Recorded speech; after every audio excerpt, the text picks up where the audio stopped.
Hier, nous avons essayé d'expliquer la vision du parti, son organisation. Nous avons insisté sur la qualité des membres, comment devenir membre, et puis nous avons donné plusieurs autres éléments d'information justement pour vous permettre de comprendre qui sommes-nous, qui voulons-nous être et comment y parvenir. Nous avons voulu organiser ces séminaires de formation justement pour vous mettre à niveau, vous permettre de comprendre les enjeux politiques. Et ne pouvons pas commencer directement à parler politique sans que nous vous expliquions d'abord qui sommes-nous. Voilà pourquoi nous avons insisté sur l'organisation du parti. Et nous avons dit que le parti a 3 niveaux en termes d'organigramme. Nous avons insisté sur le niveau national, le niveau fédéral, ainsi que le niveau de base. Au niveau national, nous avons dit que nous avons l'Assemblée générale, nous avons le Congrès, nous avons le bureau politique et nous avons le directoire national. Dans le directoire national, nous avons un présidium et un secrétariat général. Le présidium est constitué de la personne du président, du premier vice-président et du deuxième vice-président. Bref, il y a 3 personnes au niveau du présidium. Et nous avons insisté sur l'intérêt. Nous avons dit, pour éviter d'entrer dans des crises récurrentes, nous avons préféré que l'intérim se fasse automatiquement. C'est-à-dire que quand le président est empêché, c'est le vice-président le plus précédent, donc le premier vice-président, qui le remplace automatiquement. Au niveau du secrétariat général du parti, nous avons un secrétaire général qui est nommé. Nous avons 4 secrétaires généraux adjoints et nous avons les secrétaires nationaux. Les secrétaires nationaux, dans les bases, sont comme des ministres. Chaque secrétaire national est chargé d'une matière spécifique touchant à la vie nationale. Parce que nous voulons assez que nos secrétaires généraux se préparent déjà à être de bons ministres. Et le parti va s'investir justement pour rehausser leur niveau et permettre à ce qu'ils comprennent ce que nous sommes, ce que nous voulons, afin de leur permettre de mettre sur pied des stratégies sectorielles en vue de résoudre le problème congolais. Et le jour où nous accéderons au pouvoir, nous n'aurons pas les difficultés de nous choisir des techniciens selon leur domaine de prédilection, mais aussi leur domaine où ils évolueront certainement avec assiduité. Ça, ce sont des informations que nous avons fournies au niveau national. L'essentiel. Là, nous faisons l'économie, c'est juste à titre de rappel. Après, il y avait des structures de base. Au niveau fédéral, nous avons un président et un vice-président dans le comité. Et le nombre de secrétaires exécutifs fédéraux ne peut dépasser 10. Justement parce que nous savons qu'ils n'auront pas beaucoup de travail à faire. Et nous avons en sus du comité, d'abord il y a le conseil fédéral et avant le conseil il y a l'assemblée fédérale. Donc ce sont là les organes du parti au niveau de province, au niveau de pays. Il y a nos sections. Dans nos sections, il y a l'assemblée sectionnaire, il y a le conseil sectionnaire et il y a le comité sectionnaire. Dans le comité sectionnaire, nous avons le président sectionnaire et le vice-président sectionnaire. En dehors du président sectionnaire, du vice-secrétaire et de son vice, nous avons également le membre de leur comité dont le nombre ne peut dépasser 7. Parce que nous savons qu'ils n'auront pas beaucoup de travail à faire, ils seront plus dans la mobilisation et dans la gestion des informations. Mais après les sections, nous avons les sous-sections. Les sous-sections sont dirigées par un président sous-sectionnaire et un vice-président sous-sectionnaire. Ils ont le secrétaire exécutif sous-sectionnaire dont le nombre ne peut dépasser 7. Il y a le conseil sectionnaire qui vient avant le comité sectionnaire, et il y a l'assemblée sectionnaire ou sous-sectionnaire. Cette organisation va jusqu'au niveau des sous-cellules. Donc, à chaque niveau, nous avons un président, un vice-président et le membre de leur comité qui sont appelés les secrétariats, les secrétaires exécutifs sous-cellulaires, cellulaires, sous-sectionnaires, sectionnaires et fédéraux. C'est comme ça que nous avons organisé le parti. Alors, l'idée de cette organisation, c'est justement pour que nous arrivions à corriger les imperfections que nous avons constatées dans d'autres partis. Et nous avons l'intention de faciliter la gestion du parti. Et voilà pourquoi nous avons pu mettre en place ces structures au regard du besoin en termes de fonctionnement. En dehors de ces structures de base, nous avons la Ligue des femmes et la Ligue des jeunes. Toutes ces organisations, toutes ces structures ont pour finalité de nous permettre d'atteindre nos objectifs. Et nous vous avons donné nos objectifs. Nous voulons favoriser l'éclosion d'une nouvelle classe politique. Nous voulons permettre à ce que la jeunesse soit préparée à gérer de grands dossiers. Parce que nous savons que lorsqu'on parle de l'avenir, on fait allusion à la jeunesse. Mais cet avenir doit être préparé aujourd'hui. Et donc, il faut investir dans la jeunesse, permettre à notre jeunesse de comprendre les enjeux politiques, de comprendre les enjeux mondiaux, d'avoir un niveau requis pour répondre aux grands défis du monde et que nous nous rassurions d'un lendemain meilleur. Voilà pourquoi nous avons créé ces partis constitués essentiellement de jeunes que vous êtes. Alors, aujourd'hui, nous allons nous attarder sur ce que l'on appelle le système politique. Écrivez.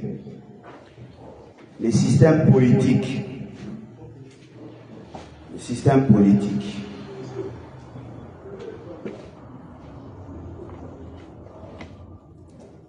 Le système politique.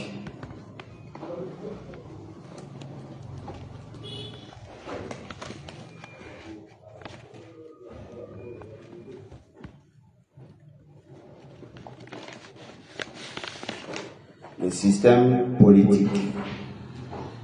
J'espère que vous êtes prêts.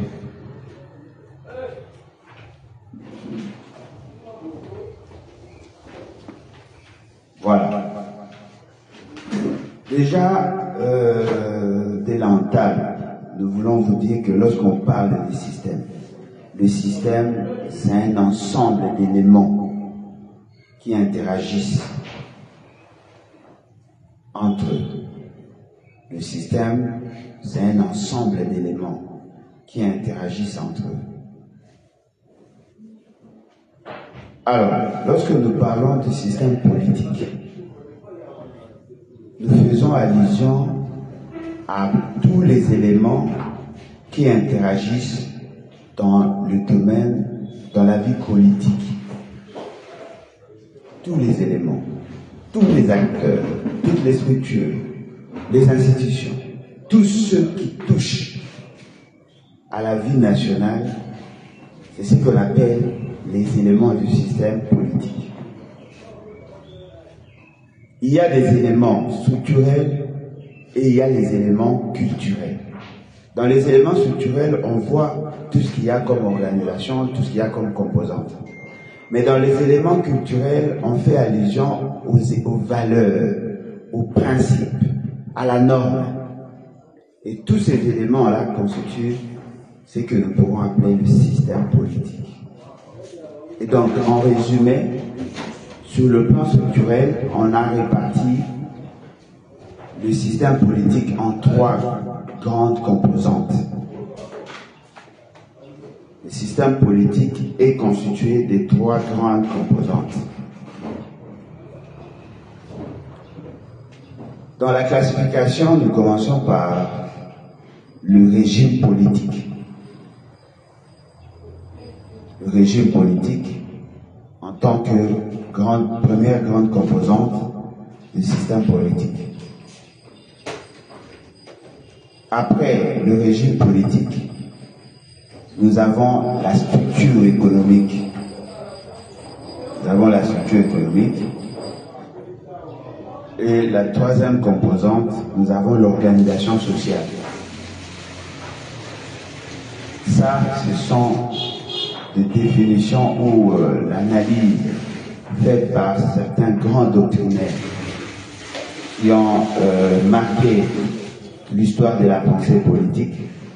Et donc, lorsqu'on parle de système politique, il faut toujours avoir à l'idée les trois éléments essentiels.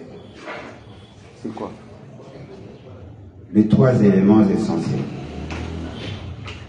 Et dans ces trois composantes, lorsqu'on parle du régime politique, c'est dans les régimes politiques où on organise le pouvoir. C'est dans les régimes politiques où on organise le pouvoir. Comment s'organise l'État en termes d'institutions? Quelles sont les passerelles de collaboration entre les institutions? Comment ces institutions fonctionnent en termes d'interdépendance? Comment on accède au pouvoir? C'est-à-dire que dans le système politique, la composante régime politique est là justement pour organiser l'État, organiser l'administration. Comment arriver à organiser l'État en termes d'institutions, la répartition du pouvoir, comment accéder au poste, comment se font les choses. Tous ces éléments-là constituent le régime politique. Et il y a une nette différenciation en termes de régime politique. Et tout cela dépend de l'option que l'on lève au niveau national. Vous trouvez, il y a de monarchie et il y a des républiques. Ce sont des options politiques. Lorsqu'on parle de monarchie, c'est-à-dire qu'il y a un monarque, il y a un roi qui gère ou qui règne, ça dépend des cas. Ce qui différencie d'une république où le pouvoir n'est pas détenu par un individu, une famille, mais plutôt par un système créé. C'est là où on parle de la République. Dans la République, vous pouvez avoir une République despotique ou dictatoriale ou une République démocratique. Comme aussi vous pouvez trouver dans certaines monarchies une sorte de démocratie où vous trouvez le Premier ministre est élu et les autres sont élus sauf la personne du monarque qui a une fonction plus morale. C'est-à-dire que il est le monarque ou le roi a une fonction morale et l'autorité morale de la société. C'est le chef de l'État sans être nécessairement le chef du gouvernement. Il peut ou ne pas participer de manière directe dans la gestion, mais il y a un mécanisme de gestion où lui chapeaute. Ça, ce sont des régimes que des États peuvent choisir, ça dépend des cas. Alors, la particularité d'une monarchie, c'est là où maintenant on va parler de l'origine du pouvoir. Dans une monarchie, le roi n'est pas choisi par voie électorale, par voie des élections. Le monarque est choisi par une coutume, par une pratique coutumière qui est reconnue par tous. C'est-à-dire qu'il y a là ce que Max Weber appelle une légitimité historique. Cela sous-entend qu'il est là par l'acceptation de cette pratique, de cette coutume. Et le pouvoir est héréditaire, c'est-à-dire que ça part du père en fils et de la mère à la fille, ça dépend de là où on se retrouve. Si on est dans un système où le pouvoir est détenu par la femme, eh bien on est dans cette lignée-là, matriarcat, et ça évolue jusqu'à la fin du règne. Aujourd'hui, vous prenez l'exemple de la Grande-Bretagne. Il y a un roi, mais très souvent il y avait une reine. Le roi règne, il ne gouverne pas. Mais il y a un premier ministre qui est là. Le roi peut influencer certaines décisions, mais dans son aspect culturel. Ce n'est pas qu'il est responsable de la gestion. Il y a un premier ministre qui est responsable de la gestion, qui est lié au peuple, lié au Parlement. Et donc, à tout moment, on peut le faire partie. Mais quels que soient les degrés des actions menées par le roi, il reste. Parce que sa gestion, sa présence n'est pas liée à la volonté de gestion, mais sa présence est liée par la volonté culturelle de cette nation-là. Il y a d'autres nations qui étaient de monarchie, mais qui se sont muées en république. C'est par exemple la France. La France aujourd'hui, et depuis plusieurs années d'ailleurs, est devenue une république, où le pouvoir n'est pas détenu par une famille, mais plutôt par le peuple. Et la France est une république démocratique. Que ce soit le président et consorts, sont élus par le peuple. C'est-à-dire que le peuple détient le pouvoir d'agir en dernier ressort. Il n'y a pas d'autorité morale en tant que tel. Mais le président de la République est en même temps chef de l'État, avec un pouvoir réduit. Il peut être démis de ses fonctions, être poursuivi. Il est responsable dans une certaine mesure de sa gestion, et sa responsabilité est établie au niveau du souverain primaire. Et c'est comme ça que les républiques s'organisent. Là, nous sommes dans un contexte d'une république. Et nous, République démocratique du Congo, telle que notre dénomination ou notre appellation peut l'indiquer, nous sommes une république, nous ne sommes pas une monarchie. Et dans cette république, il y a un fractionnement de compétences, la séparation de pouvoir. Vous avez le pouvoir qui s'est éclaté en trois. Vous avez le pouvoir exécutif, le pouvoir législatif et le pouvoir judiciaire. Dans le pouvoir exécutif, notre pouvoir exécutif est bicéphale. C'est-à-dire que nous avons éclaté ces pouvoirs en deux. Nous avons le pouvoir exécutif président, qui est une institution, et nous avons le pouvoir exécutif gouvernement, qui est une institution. Le caractère bicéphale nous permet d'avoir des institutions complémentaires. Au lieu que nous ayons un pouvoir détenu par une seule personne, mais il y a une sorte de complémentarité dans la gestion. Et le président de la République est élu au suffrage universel direct. le président de la République est élu au suffrage universel direct pour un mandat de 5 ans. Il a des compétences lui dévolues par la Constitution dans les dispositions pertinentes de l'article 69 et d'autres articles qui énumèrent ses compétences et champs d'action. Le gouvernement a aussi ses compétences.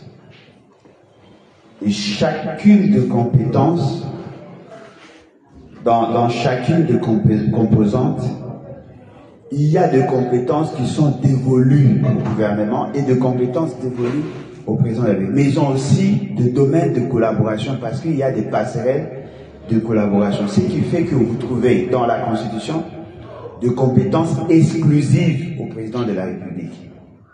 C'est lui qui décerne des grades honorifiques avec la chancellerie. C'est lui qui investit le gouverneur, il investit seul. C'est lui qui nomme le premier ministre, il le fait seul. Seul dans la nomination, je ne dis pas dans la désignation. Il le fait seul. Il a des compétences, il investit le gouverneur, il le fait seul. Il a des compétences qui lui sont dévolues, qui peut exercer seul. Seul. Ça, ce sont des compétences dévolues au seul président. Et lorsqu'il prend ces ordonnances ne sont pas contresignées. Il les prend seul. Mais attention, je parle de la décision en termes de nomination, en termes de décernement de grades, mais cela ne veut pas dire que c'est lui qui travaille seul dans ces matières-là. Mais il prend ses décisions seul. Ça, il y a une nuance qu'il ne faut pas perdre de vue.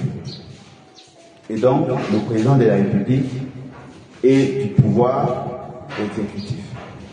Le gouvernement a aussi des compétences. Et le gouvernement est constitué du Premier ministre, du vice-premier ministre, selon les cas, le ministre d'État, le ministre, ainsi que le vice-ministre. Que ce soit la présidence que le gouvernement, il y a un secrétariat qui les aide sur le plan technique. Comment gérer le personnel, comment archiver ou garder les archives de l'administration. Ces administrations-là existent. Quant au gouvernement, tous les membres du gouvernement, comme le Premier ministre, ont des cabinets, et même le président de la République. Le président de la République a un cabinet dirigé par un directeur de cabinet, choisi par lui, nommé par lui. Il peut être révoqué que par lui. Ce Premier ministre et son directeur de cabinet est une sorte d'assistant du président. Il assiste dans les compétences qui lui sont dévolues. Ce n'est pas qu'il est dans la charpente institutionnelle comme on semble de vous le faire voir, mais il est au niveau du président comme un administratif qui joue un rôle politique, mais au sein de l'administration, président de la République. Et cette administration, nous l'appelons généralement la présidence de la République, qui n'est pas une institution, dans le sens régalien du terme. Et ils ont leurs missions qui leur sont dévolues par l'ordonnance mettant en place ces cabinets. Au niveau du Premier ministre, il a aussi un cabinet. Son cabinet est autonome du cabinet du président et même des vice-ministres. Il a son cabinet, il a son directeur de cabinet et son adjoint, il a ses conseillers, il a ses chargés d'études et ainsi de suite. À chaque niveau, les cabinets sont répartis en deux. Il y a le personnel politique et il y a le personnel d'appoint. Lorsque vous trouvez au sein du cabinet, le directeur de cabinet adjoint, le conseiller, les chargés d'études sont des personnels politiques. Tout ce que vous voyez comme CKPA, c'est-à-dire secrétaire de cabinet adjoint. Vous avez les intendants, les chargés des missions, tous ceux qui sont là, les chargés de protocole, tous ceux qui sont après, les chargés d'études, sont des personnels d'appoint. Ce ne sont pas des personnels politiques. En réalité, ces personnels-là ne devraient pas être échangés au gré des vagues. Parce que c'est là où on trouve l'âme de l'administration du cabinet. Mais fort malheureusement, dans notre pays, à chaque fois qu'il y a changement de ministre, on fait souvent partie de ces gens. Et ça fait que celui qui arrive est condamné à un éternel recommencement. Pourquoi changer de secrétaire de cabinet qui a pour mission de gérer l'administration? Le fait seulement qu'on n'a pas confiance aux gens que l'on trouve, on les remplace. Et ça fait que lorsque ceux qui viennent arrivent, ils ont des problèmes de retracer le dossier parce que c'est le secrétariat du cabinet qui gère les archives, qui gère les dossiers. Ils savent quel est le dossier qui entre et quel est le dossier qui sort, qui a traité ce dossier, quelles sont les orientations que l'on donne, parce que ce sont eux qui gèrent pratiquement tout. Ils connaissent mieux l'administration du cabinet. Et ils sont remplacés. Et donc, à chaque niveau, il y a désolé.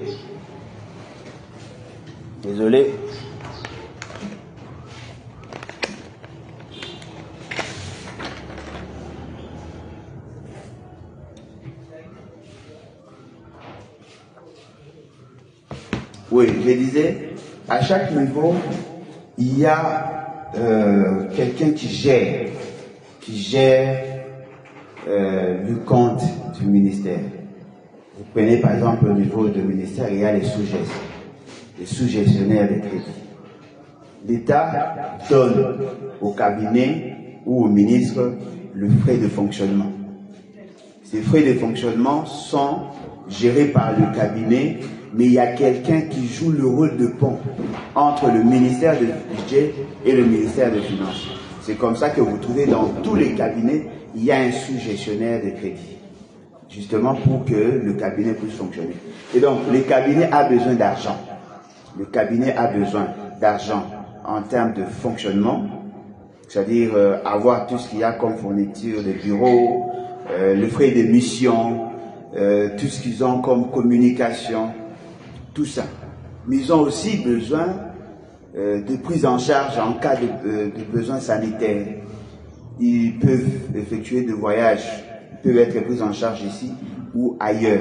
Il y a un fonds pour ça. Il y a aussi un fonds pour la rémunération du personnel. Parce que ce ne sont pas de gens qui viennent travailler gratuitement. Ils sont pris en charge par l'État.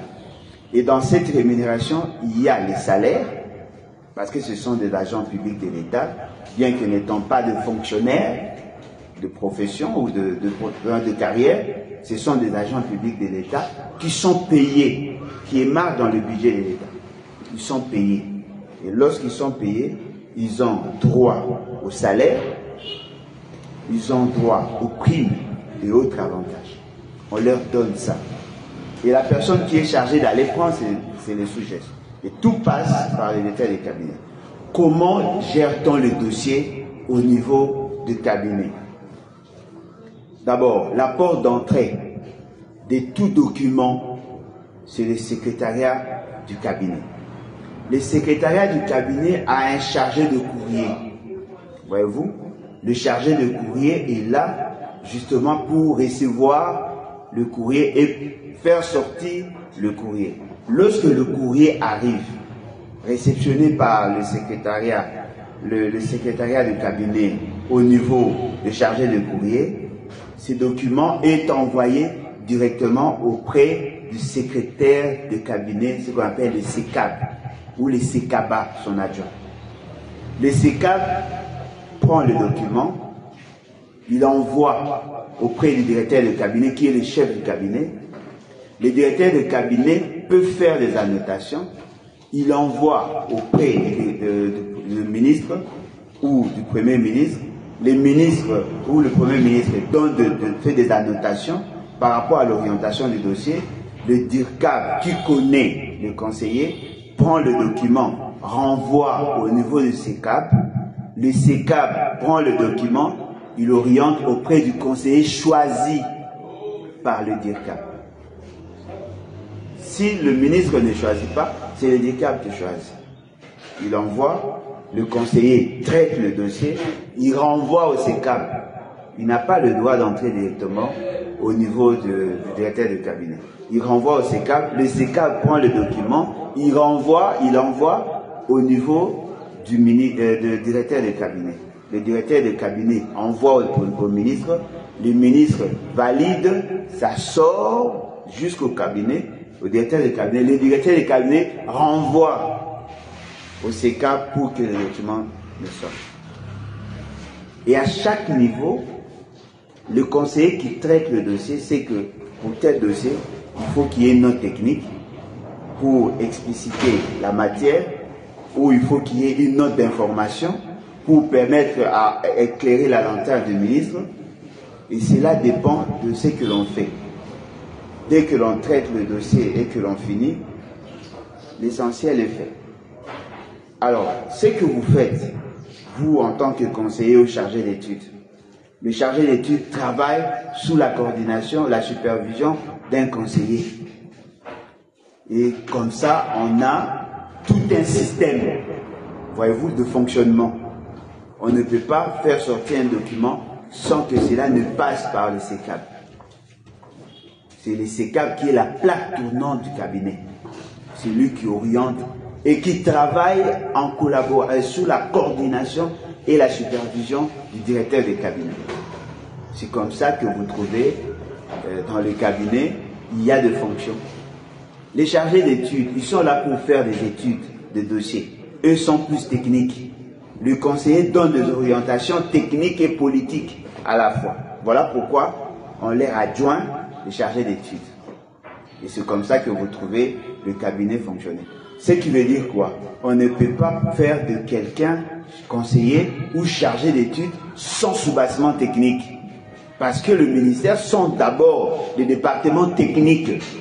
Ce sont des départements techniques de l'État qui sont chargés de traiter des dossiers. Le fait seulement qu'il n'y a pas un bon suivi à ces niveaux, voilà pourquoi vous trouvez les ministres sont en train de commettre beaucoup d'erreurs parce que le travail qu'ils présentent en public ne sont pas fignolés par les techniciens. Vous pouvez être membre de notre parti, mais vous n'êtes pas en mesure d'être notre conseiller. Voilà pourquoi nous voulons à ce que notre jeunesse, le membre de notre parti, soit rodé, soit formé. Parce que le jour où nous aurons le pouvoir, que nous aurons des gens qui ont déjà une idée assez large par rapport à ce que nous allons faire. Il faut que le conseiller et les chargés d'études soient formés, d'abord sur le plan scientifique, mais aussi sur le plan politique. Ils doivent connaître la vision du chef, ils doivent avoir une panoplie d'informations par rapport à leur domaine de prédilection et leur domaine de compétences, et comme ça, ils accompagnent le ministre. Ce n'est pas le ministre qui écrit les correspondances. Ce sont les conseillers qui font la proposition. Si le ministre ne sait pas dénicher les faiblesses, il sera surpris de voir qu'il y a un arrêté qui est sorti entaché de beaucoup d'irrégularités et comportant de fautes, même de fautes grammaticales. Justement parce que c'est là où il fallait travailler. Et le ministre, à chaque niveau, il y a des conseillers en charge de l'administration, des spécialistes sur des questions administratives. Ces gens-là, même si vous écrivez votre proposition de lettres, ça doit passer par là. Parce que lui doit voir si la norme administrative a été respectée. Fort malheureusement, ce n'est pas ici ce qu'on fait. Chaque conseiller a un dossier. On vous dit non, vous traitez ces dossiers et on vous impose la confidentialité. Vous n'avez même pas le droit de dire à votre voisin le contenu de ce qu'on vous donne. Parce qu'on a tellement politisé l'administration. Voilà pourquoi vous trouvez qu'il y a beaucoup d'écueils. Comme par exemple, il y a un ministre qui vient de nommer, quelqu'un qui est décédé il y a plusieurs années. Pourquoi? Parce qu'il n'a pas su bien gérer son cabinet. Avant que le ministre ne prenne l'arrêté, le dossier passe d'abord au niveau du secrétariat général. Parce que pour votre information, comme nous l'avons dit, le ministère est composé de deux niveaux. Il y a le cabinet du ministre et il y a le secrétariat général. C'est dans le secrétariat général que l'on trouve les hommes intelligents. des hommes qui sont pétris de connaissances, des experts en la matière. Le cabinet politique est plus accompagné par la dimension politique. Or, le cabinet politique est la porte d'entrée et de sortie du ministère. Si le cabinet ne sait pas bien travailler avec le secrétariat général, c'est comme ça que vous trouvez il y a des bourdes. Parce qu'en termes de nomination, on ne peut pas, tout en respectant la norme, il est quasiment impossible de nommer quelqu'un qui est décédé, il y a décédé à 2 ans. Impossible. Vous savez pourquoi je l'ai dit? Pour qu'il y ait nomination, il faut que le ministre ait les dossiers physiques de la personne. Et dans ces dossiers physiques, on a l'identité de la personne, son cursus, on a tous ces éléments. Mais attention, on a aussi les fiches de cotation. C'est-à-dire que comment s'est-il comporté? Est-il un homme qui fait preuve de probité? A-t-il satisfait aux besoins, au profil de la fonction désirée ou que l'on veut lui donner? Et là, il faut qu'il y ait des fiches de cotation de chaque année. Chaque année. C'est-à-dire que si vous voulez nommer quelqu'un aujourd'hui en 2022, il faut avoir sa fiche de cotation de 2021, de 2020, de 2019. S'il n'est pas bien coté, il ne peut pas assumer les fonctions. Alors, comment peut-on nommer quelqu'un qui est décédé il y a décédé à 2 ans, alors que la norme voudrait assez que vous ayez sa fiche de cotation? Si vous avez sa fiche de cotation, vous saurez naturellement que la personne était déjà décédée il y a bien avant. Tout ça pourquoi? Parce que les cabinets ne fonctionnent pas normalement. Et nous, les BAC, nous devons faire en sorte que vous, qui assumerez ces fonctions-là, que vous sachiez comment le cabinet fonctionne, comment l'administration fonctionne. Est-ce qu'un ministre en charge, par exemple, du plan, est-il en droit de nommer un secrétaire général? Non. Il peut proposer. Ce n'est pas lui qui nomme. Est-ce qu'un directeur de cabinet peut-il instruire le secrétaire général? Non. Parce que lui n'est pas dans la charpente. Il peut être le point par lequel le ministre fait passer les messages. Sur recommandation de son Excellence, Monsieur le Ministre. Voyez-vous? C'est-à-dire que lui ne fait que transférer les informations lui fournies par le chef ou les instructions lui fournies. Il agit au nom et pour le compte du ministre dans l'administration. Et le document des directeurs de cabinet n'est pas destiné au public. C'est un document qui reste dans l'administration. La seule fois où vous trouvez un directeur de cabinet lancer un communiqué de presse adressé aux tiers. Non, il n'est pas là pour ça. Lui, il assiste le ministre ou le chef à ce niveau-là. Ce qui veut dire qu'il y a aussi dans le système, le sous-système. Vous trouvez que nous avons parlé du système politique, mais au niveau du gouvernement, vous trouvez qu'il y a aussi le sous-système.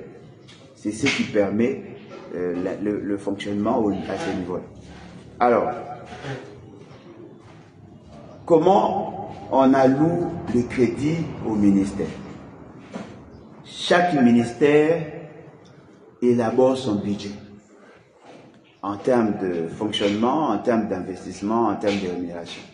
Parce que le personnel doit être déclaré. La liste déclarative, dès que vous entrez au cabinet, dès que vous entrez au gouvernement, le ministre établit une liste, ce qu'on appelle la liste déclarative. Vous déclarez le personnel qui sont à votre service. Cette liste-là est envoyée au ministère du budget. Et le ministère du budget va planifier pour le paiement. Et après, les agents qui sont connus depuis qu'on a institué la bancarisation vont donner leur numéro de compte. Ils vont commencer à recevoir leur salaire à ce niveau-là. La difficulté maintenant dans la pratique, il y a des gens qui ne marchent pas sur la liste parce que le nombre de membres des cabinets sont limités. Il y a des gens qui travaillent dans les cabinets mais qui n'apparaissent pas sur la liste. Qu'est-ce qui se fait? On prend dans les primes, on commence à leur payer l'argent des autres. ce qu'on appelle communément Maboko Bank. Ce n'est pas une pratique légale. Ça, ce sont des arrangements entre individus. Et ces personnes ont des difficultés parce que les indemnités de sortie, ils n'auront pas droit à ça. Parce qu'on donne les indemnités de sortie que par rapport au salaire. Et les salaires se payent au niveau de la banque. Chaque agent a un numéro de banque, un numéro de compte.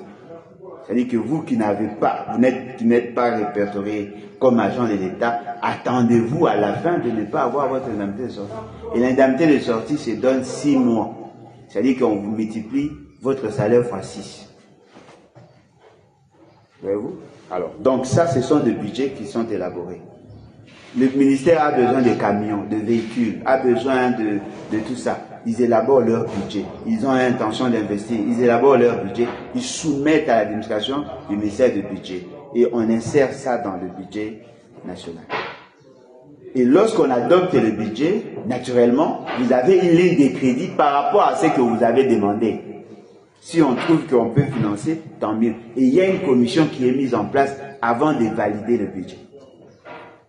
Et c'est comme ça que vous trouvez, chaque ministère a une ligne de crédit. On vous dit par exemple, on a donné 5% au ministère de l'Agriculture. Ce qui veut dire que dans les 5%, il y a le budget de fonctionnement, le budget d'investissement, le budget et tout ça. C'est là. L'investissement pour le ministère, l'investissement pour les secteurs de compétences. Et c'est comme ça que vous trouvez, à chaque niveau, il y a cette organisation-là. Et tout ça s'est fait à tous les niveaux. C'est-à-dire que les informations du budget sont élaborées en amont, au niveau le plus bas. Et ça remonte jusqu'au niveau le plus haut. Les secrétariats généraux, comme je l'ai dit, c'est l'organe technique du ministère.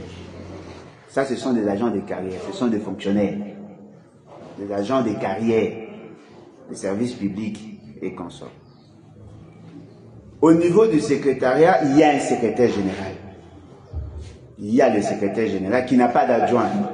Il y a un secrétaire général qui est nommé. Il peut être commissionné par le ministre, la décision du ministre, mais il est nommé par ordonnance. C'est un haut cadre, c'est un haut fonctionnaire. Les directeurs et les secrétaires généraux sont de hauts fonctionnaires. Ils sont nommés.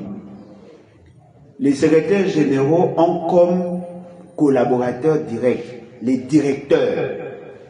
Vous trouvez qu'il y a les directeurs dans chaque ministère. C'est par exemple le ministère du Plan, vous avez près de 13 directeurs qui sont là. Ces directeurs sont nommés aussi. Et ces directeurs gèrent les chefs de division. Vous avez les chefs de division. Au sein de division, il y a les bureaux. Vous trouvez les chefs de bureau tels que moi là. Je suis nommé chef de bureau au ministère du Plan. Bon, j'ai été nommé chef de bureau, tout ça. Alors, ils voulaient m'affecter dans un projet pour me faire taire. Ils voulaient assez que je profite de ça. Non, voilà, au lieu de faire trop de bruit à la télé, votre dossier qui date de 2011 a été ressuscité. On veut vous confier un projet. Vous aurez droit à 60 000 $ chaque année. Bref, 5 000 $ le mois en termes de rémunération. Vous avez des enfants. Il faut aussi prendre en charge les enfants. Non, vous ne pouvez pas me prendre dans votre piège là. Moi, je ne suis pas n'importe qui. Moi, je veux le départ de mes enfants. Non, il ne va pas partir. Oui, s'il ne part pas, je ne travaille pas non plus. J'attendrai jusqu'à ce qu'il partira. Comme ça, j'ai mon arrêté me nommant en tant que chef de bureau. Voyez-vous? Alors, c'est ça. Dans les secrétariats, il y a aussi les directions, les divisions, les bureaux. Au sein des bureaux, il y a d'autres agents qui sont là. Chaque ministère a un représentant au niveau national. Dans toutes les provinces, vous trouvez les divisions provinciales. Il y a les divisions provinciales. Là-bas, les chefs des divisions provinciales ont aussi les chefs de bureau et ainsi de suite. Ils représentent leur ministère là-bas. Ce qui veut dire que sur le plan organisationnel, l'État est suffisamment organisé. Suffisamment organisé. Sur le plan structurel, vous trouvez que il y a une bonne organisation. C'est-à-dire que vous avez le président de la République qui est une institution, qui est le chef qui est supposé être le chef de l'État. Vous avez le membre du gouvernement qui sont coordonnés par le Premier ministre. Le gouvernement, les ministères ont le cabinet, le ministre, les cabinets et les secrétariats généraux. Vous avez au sein des secrétariats généraux les directions, vous avez les divisions, vous avez les bureaux et les autres agents. Ce qui veut dire que l'État sur le plan institutionnel est suffisamment organisé. En réalité, le pouvoir exécutif est suffisamment organisé et on devrait plutôt assister à un bon fonctionnement. Qu'est-ce qui fait que les choses ne marchent pas bien à ces niveaux? On va y revenir. Ça, c'est le pouvoir exécutif. Le pouvoir exécutif, comme l'avons dit, est bicéphale et les constituants ont voulu, comme il y a de passerelles de collaboration, comme le pouvoir exécutif est un, il fallait maintenant créer un cadre d'harmonisation. C'est comme ça que les constituants ont créé le Conseil des ministres, qui est un cadre d'harmonisation et de décision. Voilà pourquoi vous trouvez M. Félix Séké et ceux qui l'entourent organisent chaque vendredi le Conseil des ministres, n'est-ce pas? Ils vous rendent compte de ces conseils des ministres. Pourquoi? C'est là où on prend des décisions. Le Conseil des ministres a décidé. Est-ce qu'on parle du président de la République? Non, le Conseil des ministres a décidé. Parce que ces domaines-là sont des domaines de collaboration entre les deux. La décision doit être prise là-bas. Est-ce qu'on dit que le Premier ministre a décidé? Non, le Conseil des ministres. Lorsqu'ils prennent leur décision, l'exécution de la décision dépend de chaque ministre selon son domaine. Voilà pourquoi vous trouvez, lorsqu'on nomme, par exemple, on prend une décision par ordonnance, on demande toujours au ministre concerné de veiller à l'exécution. Voyez-vous? Vous trouvez dans les derniers articles de l'ordonnance, le ministre en charge de tel domaine, doit veiller à l'exécution. Cette ordonnance-là, le fait que ça concerne le domaine de collaboration, doit être contresignée. Toutes les ordonnances qui touchent à la gouvernance au quotidien doivent être contresignées par le Premier ministre, parce que ce n'est pas le président qui a pris la décision, mais c'est le Conseil des ministres. C'est ça l'organisation de l'État. Les ordonnances qui sont prises par le président de la République seul sont connues, sont au nombre de 4. Nous l'avons cité ici. Lorsqu'il veut investir un gouverneur, il n'y a pas besoin de contre-sang. Lorsqu'il veut décerner en grade, il n'y a pas besoin de contre-sang. Il y a des ordonnances comme lorsqu'il veut nommer le Premier ministre, il n'y a pas le contre-sang. Ça, ce sont des domaines qui nous sont dévolus. Mais le domaine de collaboration, il faut qu'il y ait contre-sang du Premier ministre. Et attention, le contre-sein du Premier ministre n'a pas un caractère administratif tel qu'on vous le présente. Attention, le contre-signe du Premier ministre a une portée politique et même juridique. C'est-à-dire que lorsque le Premier ministre contre-signe un document, il endosse la responsabilité devant le Parlement. C'est-à-dire que s'il pose des actes dans les cas tels qu'on le voit souvent avec le président de la République, il endosse la responsabilité devant le Parlement. Comme le président de la République n'est pas redevable vis-à-vis des parlementaires, c'est lui qui doit endosser la responsabilité. Et c'est lui d'ailleurs qui doit veiller à l'exécution de ce que lui a signé. C'est comme ça que le ministre prend toujours les mesures d'application de l'ordonnance ou du décret du Premier ministre. Ce qui fait que l'État congolais est suffisamment bien organisé pour être bien géré. Ce qui pose problème dans la fonctionnalité de l'État, ce n'est pas cette organisation-là. Nous allons y revenir. Et donc, c'est comme ça que l'État est organisé. Alors, le gouvernement fait de projets de loi. C'est-à-dire qu'au regard des réformes que le gouvernement peut initier, il fait de projets de loi. Attention, ne confondez pas projet et proposition de loi. Le projet de loi, c'est ce qui émane du gouvernement. Le gouvernement vient pour faire un projet. Ce projet-là, c'est une proposition, mais on veut distinguer la proposition de loi et le projet de loi. Le projet de loi, c'est ce qui vient du gouvernement. Tel que le budget, c'est une loi, la loi des finances, tel que le projet de loi portant révision de certaines dispositions de certaines lois, tel que le projet de loi créant une instance qui n'existe pas, ce sont des projets de loi que le gouvernement soumet. Ce qui veut dire que le gouvernement a aussi un domaine des passerelles de collaboration avec le Parlement. Et d'ailleurs, le gouvernement est l'émanation du Parlement, n'est-ce pas? Le gouvernement est l'émanation du Parlement. Ce pouvoir exécutif a des représentants, comme l'avons dit dans toutes les provinces. C'est-à-dire que lorsqu'ils récoltent leurs données, toutes les données sont renvoyées au ministère concerné. Et chaque ministre fait souvent rapport à qui de droit. C'est comme ça que vous trouvez, dans ces gouvernements, il y a des gens qui sont chargés de ça. Alors, nous passons au deuxième pouvoir.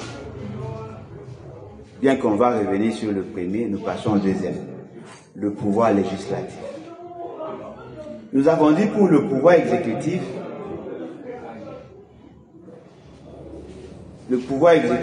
que c'est un pouvoir bicéphale, qui veut dire deux têtes. Mais pour le pouvoir législatif est bicaméral. C'est-à-dire que le Parlement a deux chambres.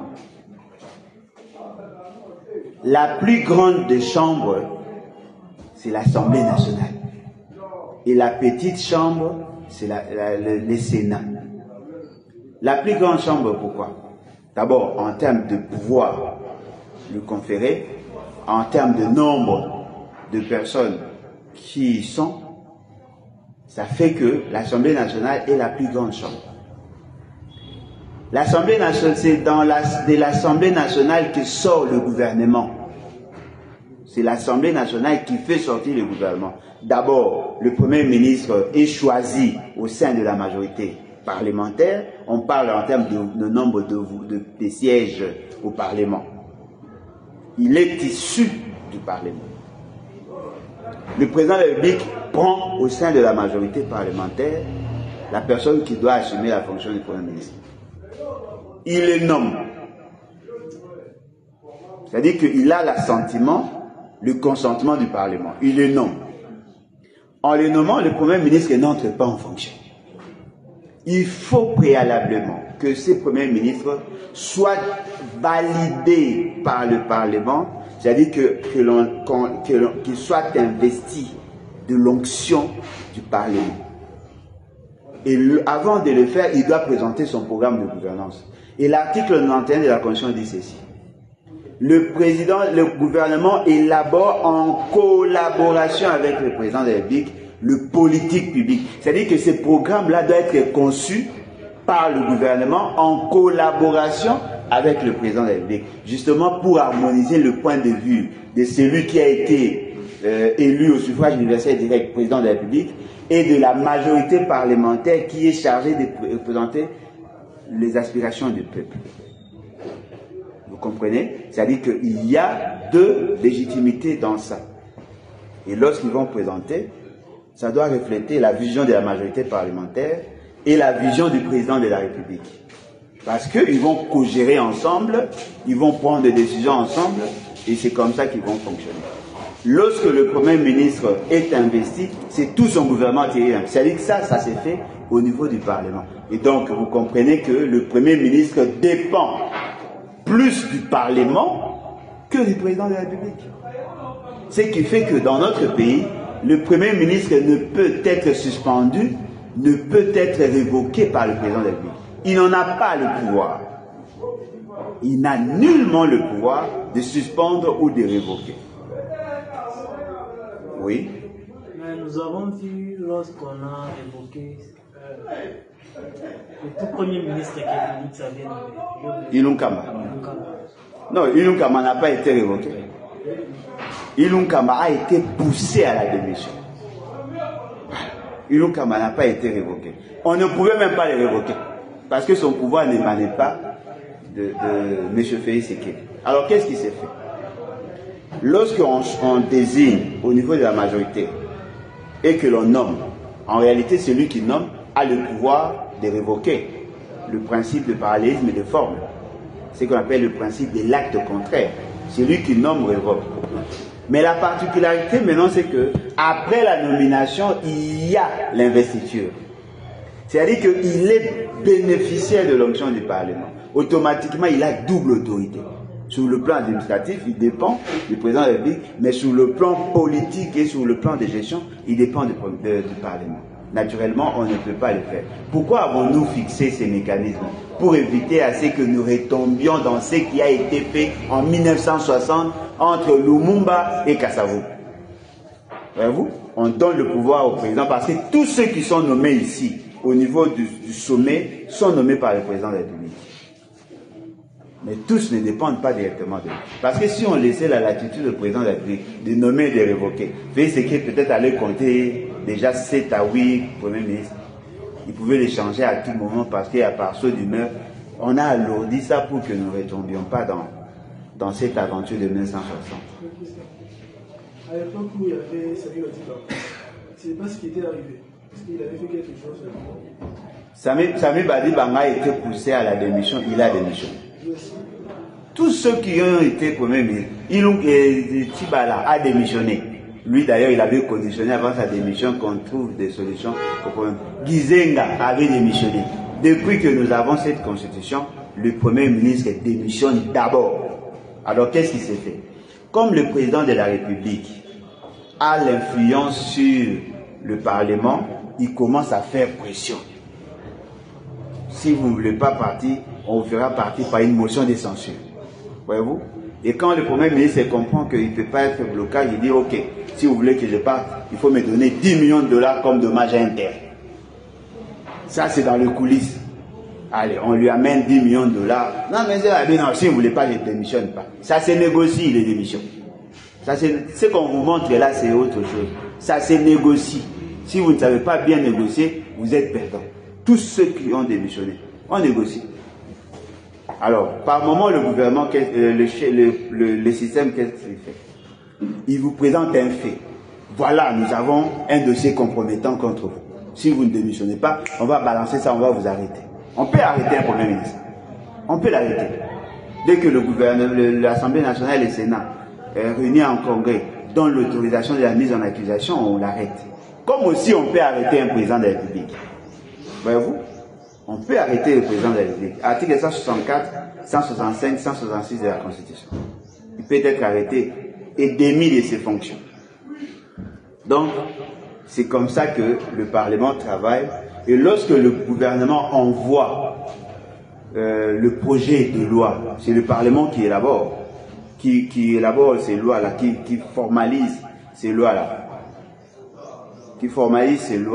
et qui ramène au niveau du président de la République pour promulgation. Donc, vous vous rendez compte que ce sont de passerelles de collaboration entre les deux. Alors, le Parlement a pour mission de légiférer.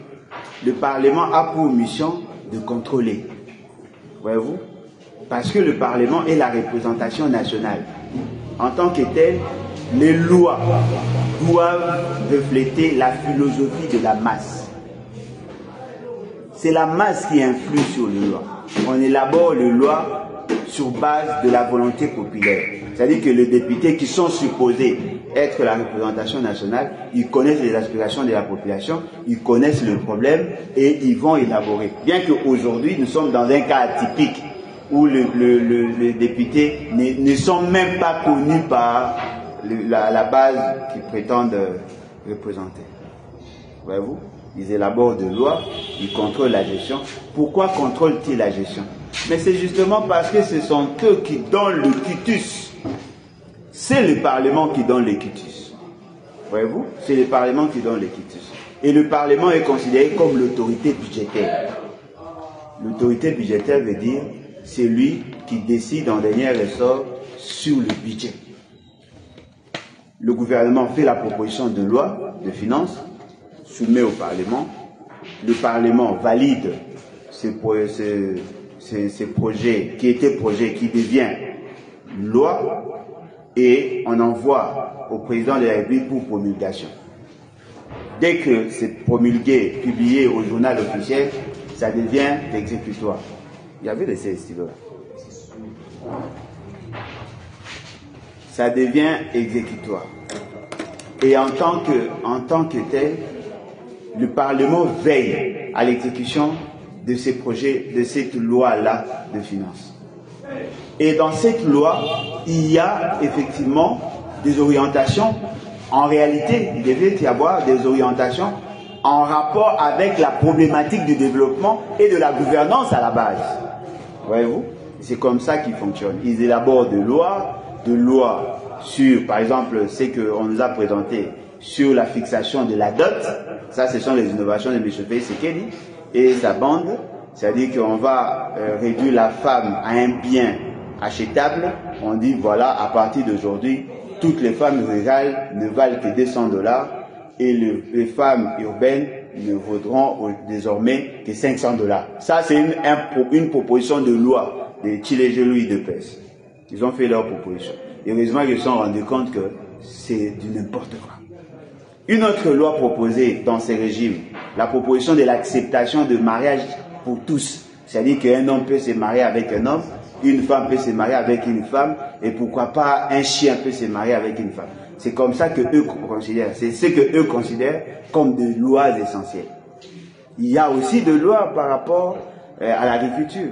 Ils autorisent aux étrangers d'acquérir des espaces au-delà des limites.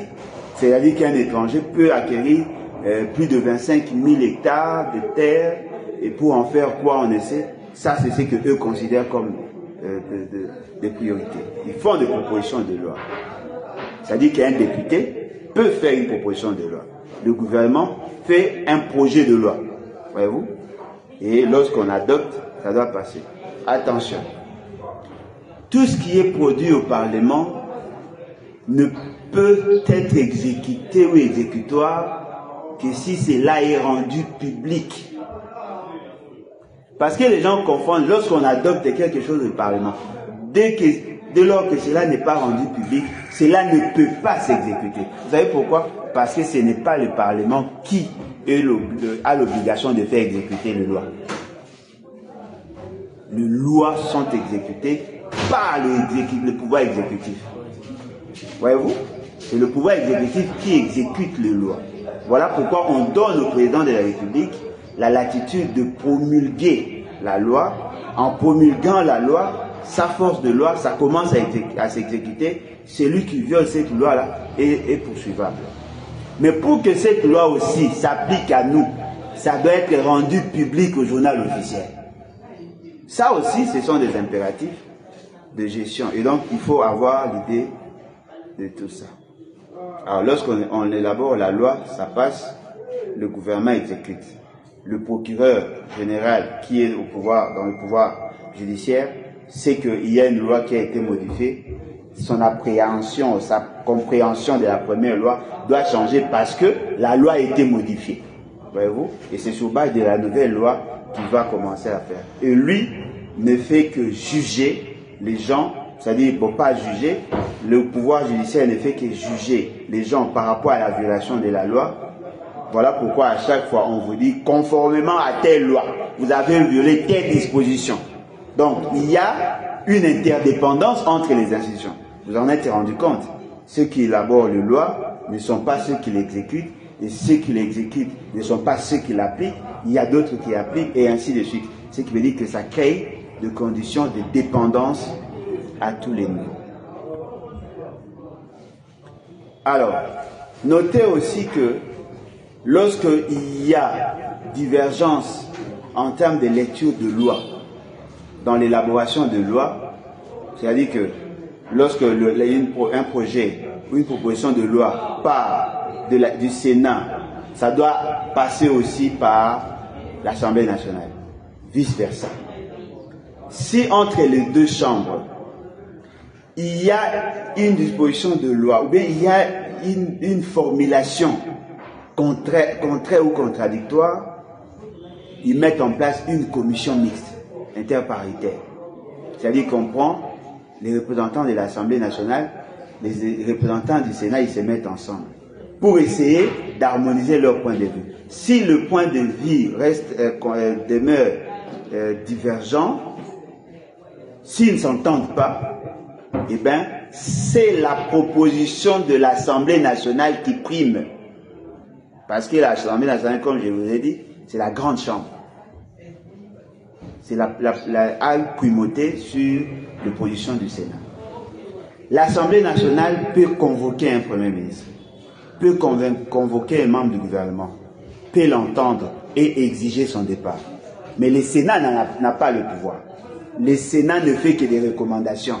Le Sénat ne peut pas décider sur le sort, n'a pas un pouvoir coercitif sur le membre du gouvernement. C'est l'Assemblée nationale qui le fait. Alors, à ce niveau-là, vous trouvez qu'il y a interaction entre les deux institutions, entre les deux chambres.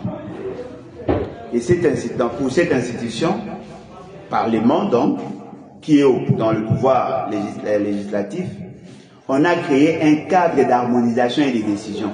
C'est ce qu'on appelle le Congrès. Voyez-vous, le Congrès réunit l'Assemblée nationale et le Sénat. Et les décisions qui sont prises à ce niveau-là sont exécutées. Et notez aussi, les députés sont des représentants de la nation. Mais les sénateurs sont des représentants de province. Vous sentez la nuance? Ça dit qu'un député représente la nation.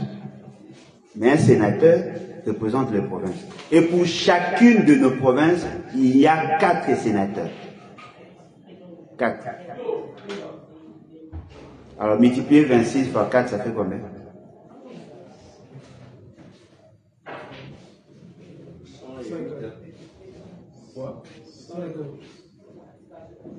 Calculez.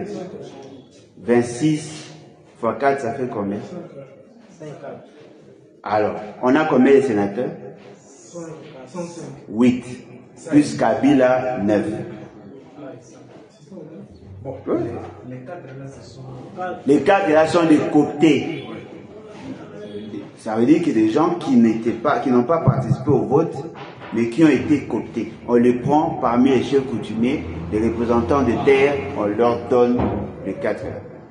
On leur prend, et aussi là-bas, ils font le vote. Non, ils se choisissent. Là, on ne parle même pas de vote en tant que tel. Le mécanisme, c'est vraiment qu'on nous présente les 4 là. Ils sont cooptés.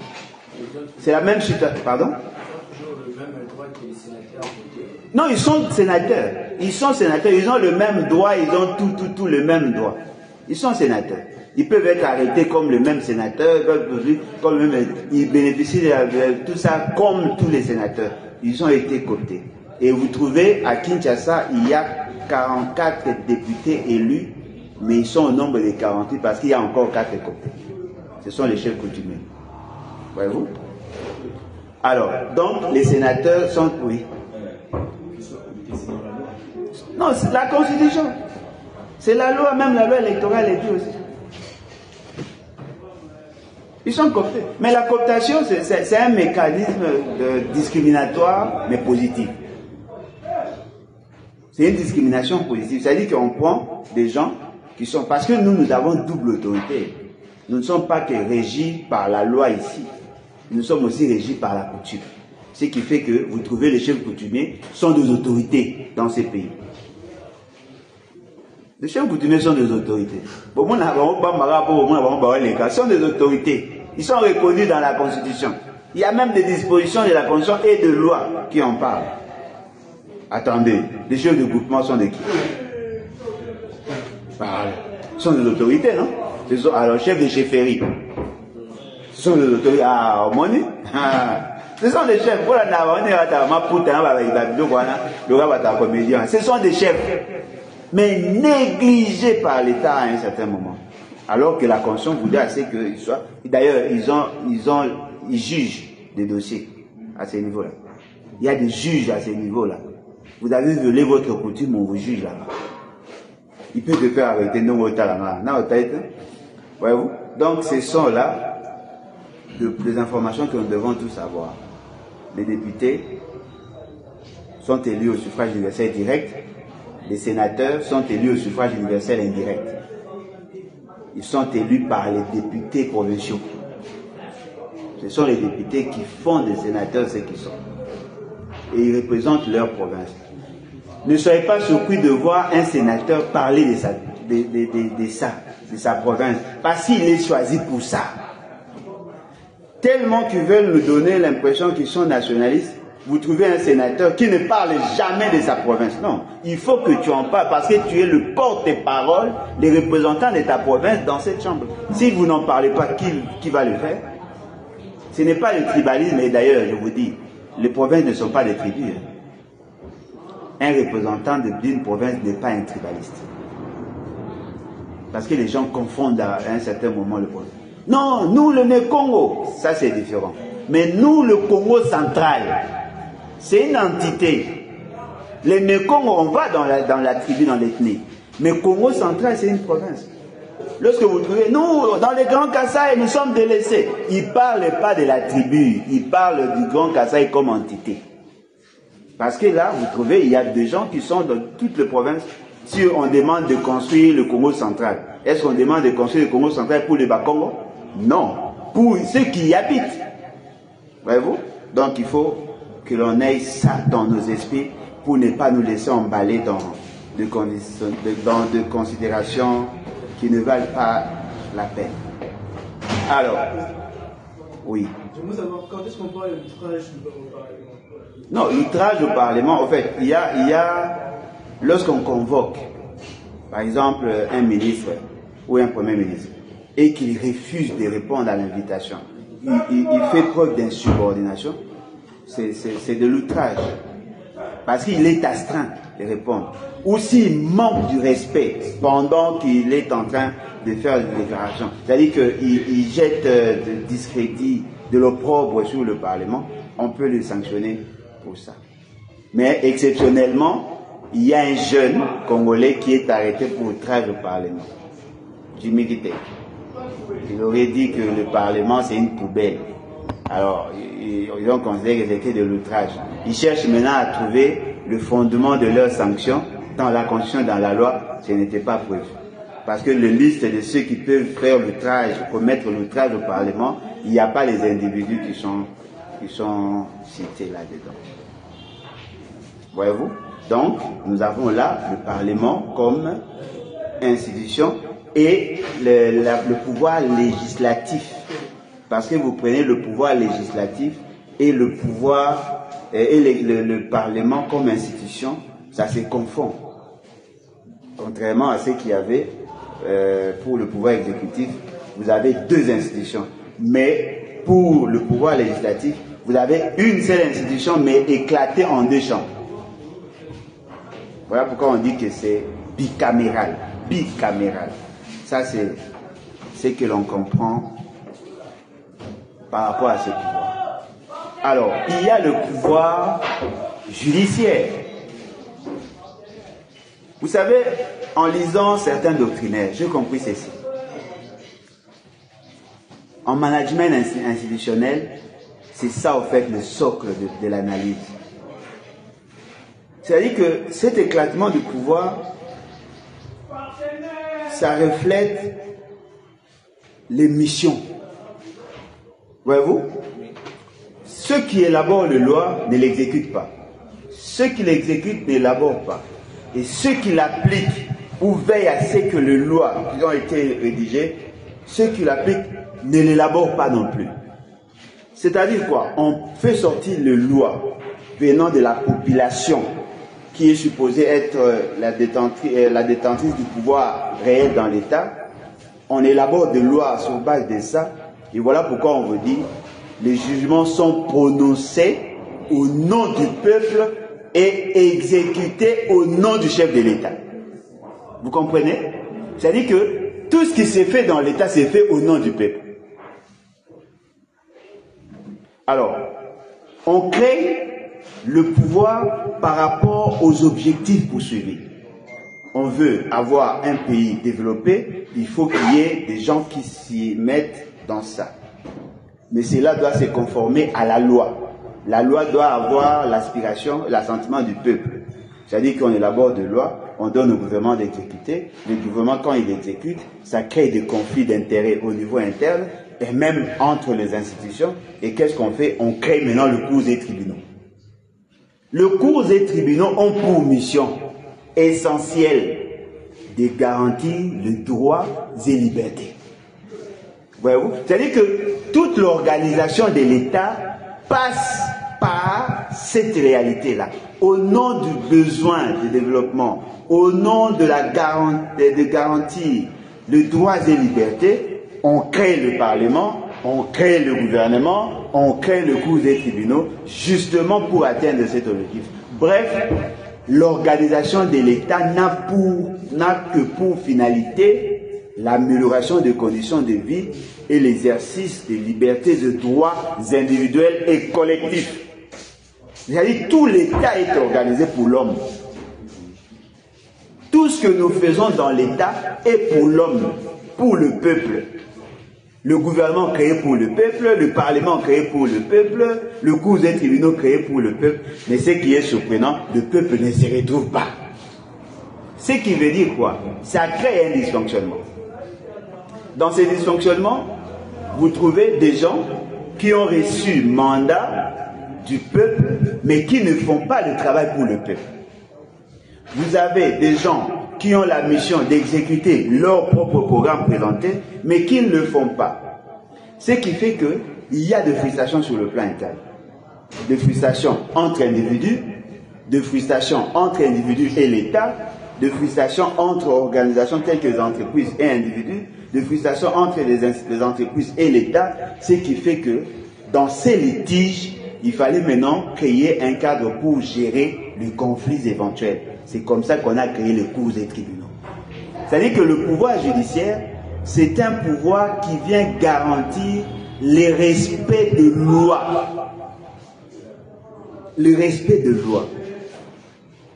Ce qui fait que vous trouvez dans ce pouvoir exécutif, dans ce pouvoir judiciaire, il y a le cours et tribunaux. L'institution s'appelle institution cours et tribunaux. Dans ces institutions, la haute cour, c'est la cour constitutionnelle. La cour constitutionnelle est là pour garantir à toutes les composantes le caractère constitutionnel des actes de loi. C'est-à-dire qu'eux sont là pour voir la conformité de tout ce que l'on a comme loi. Parce que les lois n'ont que pour fondement la Constitution. La Constitution est la loi mère. La Constitution est la base de toute la philosophie et la charpente législative Nabiso dans ces pays. Tout doit s'inspirer de la Constitution. Or, la Constitution passe par référendum. C'est-à-dire qu'il y a une acceptation de la population. C'est ce qu'on appelle le pacte social. Et lorsqu'on élabore des lois, ça doit être conforme.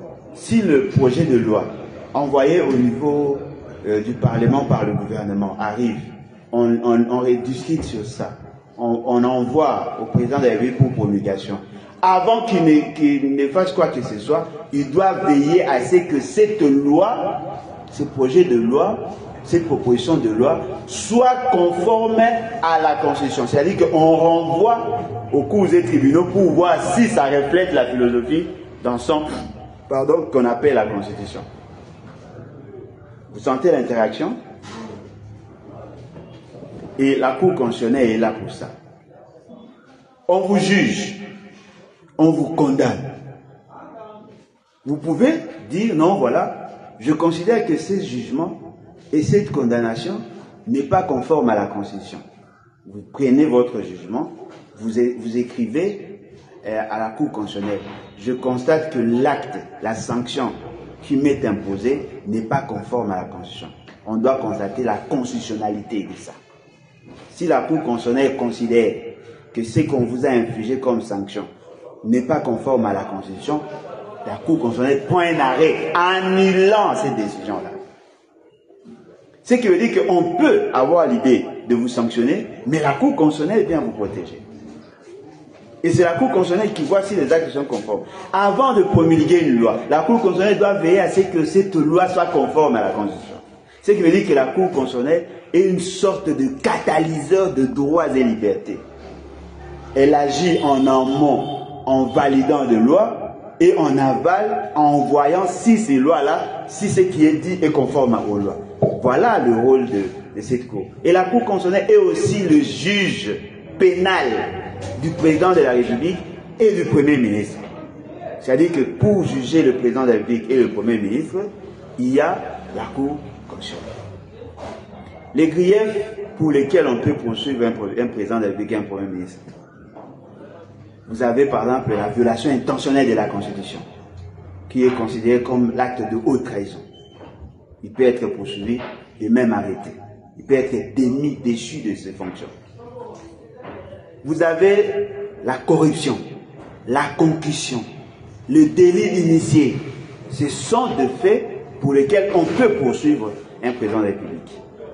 Et lorsqu'on parle de la haute trahison, attention, lorsque vous permettez l'adjonction d'une partie de la République démocratique du Congo, c'est l'acte de haute trahison.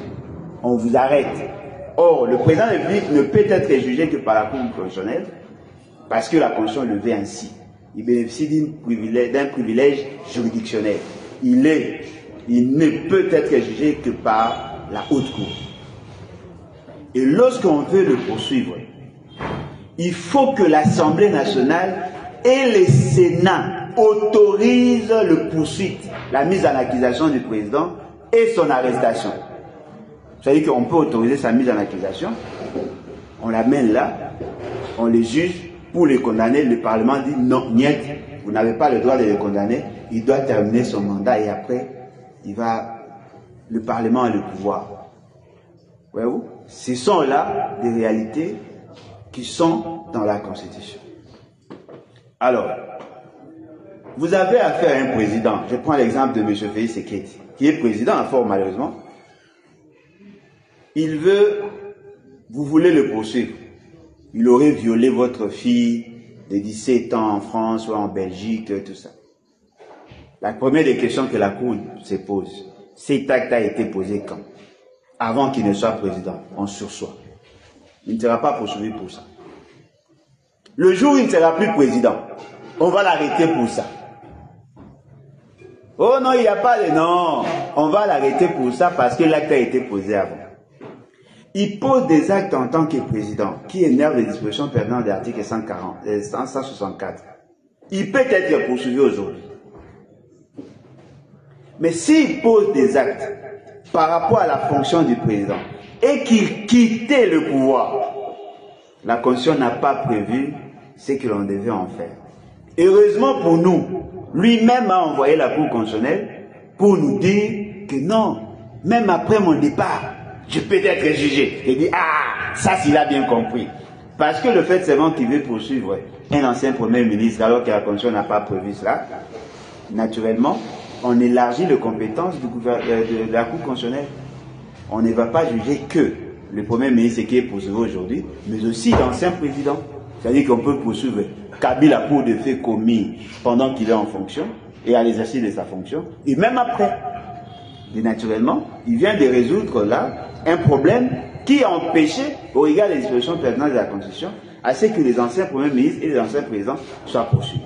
Et comme le verrou vient d'être élevé, je suis très content parce que je suis le seul Congolais qui avait demandé en son temps qu'on arrêta M. Félix Tshisekedi pour avoir occasionné la corruption, la concussion, les délits d'initié et les détournements de fonds publics avec ces fameux programmes de 145 jours, de Tchilé-Gelou, de lutte contre la pauvreté et les inégalités sociales et de lutte PAU, programme alimentaire d'urgence.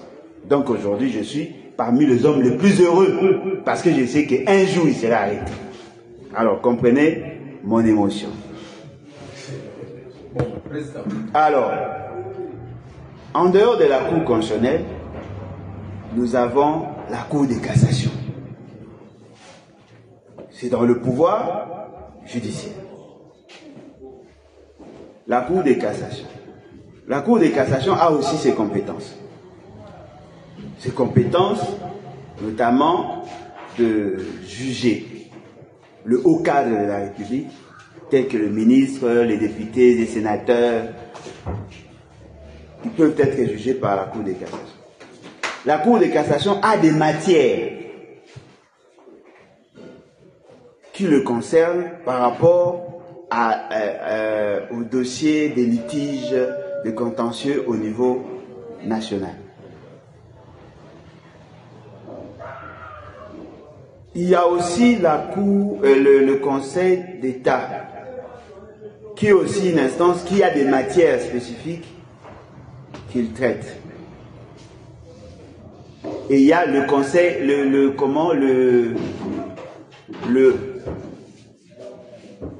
pour les militaires, il y a la Haute Cour militaire, qui est aussi une instance qui s'occupe des militaires. Et donc, nous avons le 4 niveaux au niveau de ces pouvoirs-là, pouvoir judiciaire. Chaque niveau a des domaines spécifiques, tels que la Haute Cour militaire ne juge que le haut cadre de l'armée. C'est la dernière instance de l'armée. La dernière instance de l'armée. Et dans ça, il juge que le militaire. On ne peut pas juger un civil par les militaires, sauf s'il est coauteur ou complice avec les militaires. S'il a touché aux armes, il sera jugé en tant que tel. Parce qu'il a utilisé. Il y en a ici.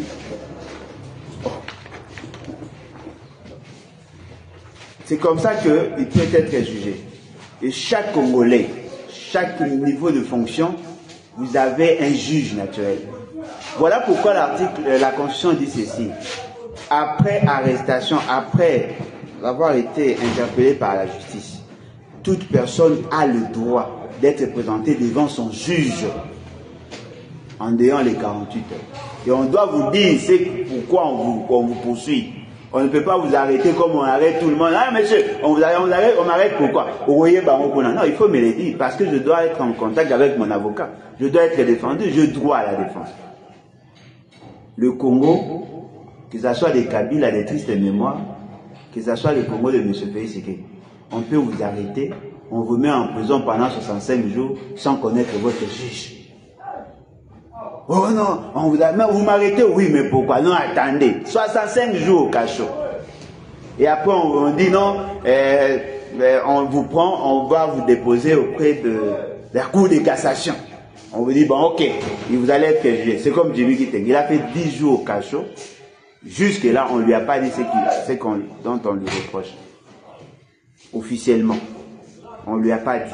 Parce que ce qu'on lui reprochait, eux-mêmes ont retiré. Il a été amené au niveau du parquet de la Cour de cassation. Ni sénateur, ni ministre, ni quoi que ce soit. Là. Pourquoi? Parce que la personne qui aurait amené le dossier est jugée là-bas. Alors dites-moi, comment peut-on faire confiance à une telle justice? Ce qui veut dire que le juge, en réalité, au regard des dispositions pertinentes de l'article 150, n'ont d'autorité que la loi. Les juges ne sont pas soumis aux caprices des gens du gouvernement. Parce que s'ils sont soumis aux caprices des gens du gouvernement, ils peuvent vous arrêter sur ordre de ces gouvernements-là. Ce qui fait que vous trouvez le procureur qui est plus rattaché au ministère de justice obtempère aux ordres politiques. Mais les juges doivent être neutres. Et si nous n'avons pas cette neutralité, cela sous-entend que nous n'avons pas de justice. Il y a quelqu'un qui a demandé en plein air comme ça, en public, je demande au ministre d'envoyer le procureur pour arrêter M. Alain Bolodjoa parce qu'il conteste le pouvoir de M. Vézé. Oh, papa, yo mo senga ya ko mutamsana yo, o senga ya kananga. Et puis depuis quand ministre a commis que ça makambo, ala ndana TV ala ndakaba ordre pas mutu. Non. Même le procureur n'a pas le droit d'arrêter des gens tels qu'il le veut. Ça doit être conforme à la loi. Il doit respecter la procédure. S'il ne respecte pas la procédure, lui-même se comporte en délinquant. Et les magistrats sont poursuivables. Le procureur peut être arrêté. Et le pouvoir judiciaire dans son ensemble, comme ça s'est fait pour le gouvernement, le pouvoir judiciaire, le pouvoir exécutif, le pouvoir législatif il y a un cadre d'harmonisation et de décision, c'est qu'on appelle le Conseil supérieur de la magistrature. C'est là où tous ceux qui participent dans la justice pour le camp de l'État se retrouvent. C'est là où on gère les carrières, c'est là où il y a les promotions, c'est là où on sanctionne, c'est là où on juge. C'est là, Conseil supérieur de la magistrature. Ce qui veut dire que l'État congolais a été bien pensé. Les institutions sont bien organisées. La charpente institutionnelle, certainement. Mais le plus grand problème au Congo, comme nous l'avons dit, ce ne sont pas les éléments structurels qui posent problème, mais ce sont plutôt les éléments culturels. C'est-à-dire qu'on fixe les normes sans tenir compte de la dimension anthropologique. Ce sont les hommes qui posent problème dans la fonctionnalité de l'État. Les hommes empêchent à l'État de bien fonctionner. Qu'est-ce qui s'est fait? Le pouvoir exécutif a la mission de gérer au quotidien le patrimoine de l'État, n'est-ce pas? C'est le pouvoir qui gère l'argent, c'est le pouvoir qui transfère l'argent au département. C'est-à-dire que le cours des tribunaux ont besoin d'être fonctionnés. Ils ont besoin d'argent pour l'investissement, ils ont besoin d'argent pour le fonctionnement. Alors, pour avoir l'argent, il dépend du gouvernement. Ce qui fait que pour que le gouvernement le mette à genoux, qu'est-ce que le gouvernement fait? Il retarde le décaissement des fonds. C'est-à-dire que si vous ne voulez pas tempérer à nos ordres, si vous ne voulez pas faire ce que nous vous exigeons, qu'est-ce qu'ils font? Ils freinent l'argent. Or, les magistrats, les juges, le procureur sont des humains. Ils ont besoin d'argent. Et qu'est-ce qu'ils font? À leur niveau, ils commencent maintenant à créer le mécanisme de ce qu'on appelle la résilience contre les décisions irréfléchies du gouvernement. Ils commencent maintenant à rançonner la population. Ils commencent maintenant à exiger la corruption. En exigeant la corruption, les juges se rendent compte que ceux qui ont plus de moyens de corrompre, ce sont ceux qui sont au pouvoir. C'est-à-dire quoi? Un voleur du gouvernement détourne l'argent. Il doit être poursuivi au regard des dispositions de la loi. On amène le dossier au niveau de la justice. Il aurait détourné $1 million, mais il a la possibilité de donner 200 000 $ au procureur et au juge. Le plus grand corrupteur au Congo, c'est le pouvoir exécutif. Mais le pouvoir exécutif crée les conditions pour que le juge ne soit pas en mesure de bien faire le travail. Parce que le jour où les juges feront bien leur travail, le tout premier personne à être arrêté, ça sera les politiciens. Voyez-vous? C'est ça en fait. C'est-à-dire qu'on ne veut pas respecter les valeurs qui doivent gouverner les institutions. Ce qui fait que vous trouvez cette interdépendance avec les éléments culturels, on se rend compte qu'il y a un problème à ces niveaux-là. Vous, membres du gouvernement, si vous ne voulez pas décaisser le fonds pour nous, les parlementaires, on va vous convoquer en motion. C'est-à-dire qu'on commence à créer des motions émotionnelles pour avoir des choses. Le Parlement profite de sa position pour faire du chantage aux membres du gouvernement. Le membre du gouvernement profite de la position pour faire du chantage aux juges. Les juges laissent faire. Et ça a créé un mécanisme d'auto-entretien des délinquants, de voleurs, de corrompus. Et naturellement, le pays ne pourra pas fonctionner comme ça. Vous pouvez acheter votre maison aujourd'hui. L'État vous vend une maison. L'État qui est supposé connaître les lois, plus que tout le monde. Vous achetez une maison auprès d'une instance de l'État, d'un ministère. Le même ministère vous dit, non, vous avez mal acheté. Oh, papa. J'amène mon argent. Vous me dites, non, cette parcelle est à vendre. Elle appartient à qui? Elle appartient au ministère des Terres. Le ministère a l'autorisation, oui, il y a une décision qui a été validée en conseil d'administration, on a pris la décision, oui, on a rendu public, on fait la publicité, je vois à la télé. L'État n'intervient pas. Mais le jour où j'achète, je commence à faire les travaux, monsieur, votre maison, on écrit arrêt de la cour. Non, ce n'est pas normal. Parce que pourquoi? Les informations dans l'État congolais aujourd'hui ne sont pas ne circulent pas en réseau. C'est-à-dire qu'il y a des informations qui sont connues que par M. Félix. le Premier ministre n'a aucune idée. Vous avez déjà vu, non? M. Félix Tshisekedi a signé des accords avec le Rwanda, avec l'Ouganda. Le ministre en charge des médias a appris à la télé, à la radio. On lui pose la question, monsieur le ministre, nous apprenons que les Ougandais sont entrés. Non, ils ne sont pas entrés, ça c'est faux, ce sont des rumeurs. On lui dit, monsieur le gouverneur, monsieur le ministre, les militaires ougandais ont pilonné une partie. Non, ça ce sont des rumeurs. Et puis il revient, il dit, non, oui, ils ont pilonné, mais à partir de leur pays. On dit, non, ils sont déjà ici. Oh, comment un porte-parole d'un gouvernement peut-il apprendre des informations de son gouvernement à la télé?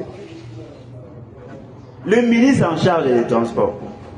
On lui dit, monsieur le ministre, comment vous dites ici que vous voulez redynamiser Congo Airways, mais en même temps vous autorisez Rwandair à venir survoler, à même effectuer des voyages locaux, tout ça, tout ça. Non, non, non, non, c'est faux. Ça, ce sont des rumeurs. On lui dit, monsieur, il apprend. C'est-à-dire qu'un ministre apprend, grâce aux journalistes, que son président a pris des décisions sur son secteur sans qu'ils ne soient informés. Ça, ce n'est pas l'organisation qui pose problème. Ce sont des éléments culturels. C'est-à-dire que les valeurs sur lesquelles le fonctionnement de l'État devait se baser.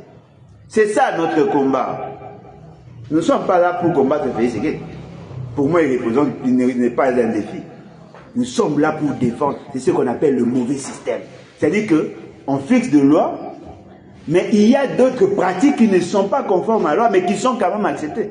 Le seul président au monde qui a dit à la communauté internationale, si dans votre pays la corruption n'est pas autorisée, chez moi c'est autorisé, chez nous on appelle ça COP, rétro-commission. Papa, yosa garant, il y a beaucoup de garant de la corruption. Y a-t-il une disposition de la corruption qui permet à une catégorie de gens de ne pas être sanctionnés, de voler, de détourner, de corrompre? Non, il a autorisé. Est-ce que ces valeurs-là, ces pratiques-là, ont-elles été validées au niveau sociétal? Non. Ni directement, ni indirectement. Mais dans la pratique, c'est ce que nous vivons. Un magistrat arrête quelqu'un. Non, monsieur, on vous a trouvé dans la rue sans carte d'identité. Oh, sans carte d'identité, oui. Tout ça, on vous amène au cachot. Allez, venez, on vous entend par procès verbal. Déclinez votre identité. Quelle est votre carte? Qu'est-ce qui prouve que vous êtes Congolais? Oh, mais toi, tu ne sais pas qu'il n'y a pas de carte dans ce pays. Comment peux-tu poser une telle question à un peuple qui n'a pas de carte? Et vous posez la question à quelqu'un qui a 22 ans d'avoir une carte d'électeur. Alors que vous savez bien que la dernière fois qu'on a effectué l'enrôlement, lui était mineur. Voyez-vous, ce sont ces choses-là que nous, les bâtis, nous devons combattre. Oui. Ça m'est arrivé il n'y a même pas un mois. On m'a arrêté, on me dit non, comme tu n'as pas de carte, tu es un Rwandais. Ah, donc tout celui qui n'a pas de carte est Rwandais. Prouve-nous que tu es Congolais. Oh. Je me pouvais par quoi? Ah, voilà. Ils m'ont demandé les noms, j'ai donné mon nom. Quand ils dit non, non, tu peux avoir un nom congolais, mais tes origines. Non, mais ils ont un problème avec le Rwandais. Hein? Ont-ils un problème avec le Rwandais? Vous voulez que je vous montre les Rwandais qui sont avec eux? Ah, voilà. Hein? Ont-ils un problème avec le Rwanda? Est-il interdit à un Rwandais de circuler dans ce pays? Qui a décidé qu'on l'en poursuive le Rwanda? Non. Tout celui qui vit au Congo doit circuler normalement. Ce qui est vrai, ce sont les défaillances de l'État qui font que vous n'ayez pas de carte. En réalité, lorsque vous avez, d'ailleurs, même les mineurs ont droit à des cartes. Même des mineurs ont droit à des cartes. Vous avez le droit d'avoir des cartes. Par exemple, des cartes d'étudiants, tu peux en avoir. Des cartes d'élèves, tu peux en avoir. Si tu es étranger, tu peux avoir une carte de résident. Ce n'est pas exclu. Le fait seulement que l'administration ne fonctionne pas normalement, ça fait que l'État congolais aujourd'hui ne peut même pas sanctionner. Le seul pays où vous trouvez le président de la République circuler sans permis de conduire. Le seul pays au monde où vous trouvez un président de la République circuler sans permis de conduire. Même son propre chauffeur viole la loi. le procureur général de la République viole la loi, il n'a pas de permis de conduire, mais il doit circuler. Alors dites-moi, vous arrivez devant un roulage, peut-il vous poser la question, montrez-moi votre permis? Lui-même sait qu'il n'y a pas de permis. Alors, celui qui n'a pas de permis, comment peut-il rouler, utiliser le voie publique? Alors que le code de la route est clair, ne peut avoir le droit de rouler avec des engins tels que le moto, le voiture, le camion et ainsi de suite, que c'est lui qui a un permis de conduire. Mais vous n'en avez pas, mais vous voulez. Il y a même des difficultés d'identifier les véhicules qui circulent. Il y a des véhicules qui sont bâchés. C'est-à-dire que vous trouvez un véhicule où on bâche là où on devait mettre les permis. Non. M. Félix Sekeke, qui est le président de la République, entre guillemets, chef de l'État, laisse voir ses plaques. Lui qui est l'essentiel de tout ce que nous avons comme désordre. Mais il n'a jamais bâché son véhicule. On voit toujours 001, tout ça à la présidence du pacte de véhicules. Mais un individu, juste parce qu'il a les gyrophares, il plaque, il bâche. Alors, en quoi cela est un identifiant? Parce que ce sont des plaques d'immatriculation. C'est pour identifier les véhicules. Ce qui fait que vous trouvez, l'État ne fonctionne pas normalement. Alors, nous avons opté pour la décentralisation. Oui. En fait, j'aimerais un peu revenir sur la relation qui existe entre le gouvernement et la présidence. Est-ce que le président a le droit d'être directement avec un ministre? Non. Non. Tout passe par le Premier ministre. Moi, j'ai vu M. Félix Sekeke convoquer un DG d'une entreprise. Il n'en a pas le droit. Il n'y a pas de passerelle de collaboration entre le ministre et le président de la République. Il y a des passerelles de collaboration entre le Premier ministre qui est le chef du gouvernement. Parce que si vous commencez à entrer en contact directement avec un ministre, vous posez problème. Mais attention, dans le domaine de collaboration entre le président de la République et le Premier ministre, il y a le domaine tel que la défense, l'affaire étrangère, la sécurité, c'est-à-dire le ministère de l'Intérieur. Ce sont ces trois ministères-là qui travaillent en permanence avec le président de la République. En permanence avec le président de la République. Parce que ce sont des questions qui touchent à ses compétences. Défense, intérieur, affaires étrangères. Ça, ce sont leurs domaines entre les deux. C'est-à-dire que si vous trouvez un ministre avec M. Félix Sekeke, tel que les trois ministres-là, ça peut se comprendre parce que ils peuvent traiter sur ces cas. Mais ces questions-là qu'ils vont traiter, il faut que le Premier ministre en soit informé. C'est-à-dire qu'en réalité, ils doivent se retrouver à trois. Mais pour le reste, là, il n'est pas obligé. Comment pouvez-vous inviter le DG de l'OVD à la présidence? Son ministre en charge de l'ITPR n'est pas informé, le Premier ministre n'est pas informé, et si détourné, vous allez sanctionner qui? Alors que le ministre sont les chefs de leur département. Et le Premier ministre est le coordonnateur de l'action gouvernementale. C'est comme chez nous au parti.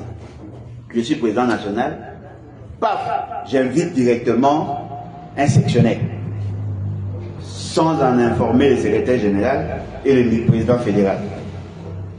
Non, je viens chez toi, organise. Non, c'est pas ça l'administration. Il faut respecter la charpente institutionnelle. Comme ça, tout le monde saura qu'est-ce qu'il doit faire et il va assumer la responsabilité. Vous n'avez-vous pas vu, on a envoyé des gens en procès dans le cadre de programme de 100 jours, mais on n'a pas envoyé Chiba.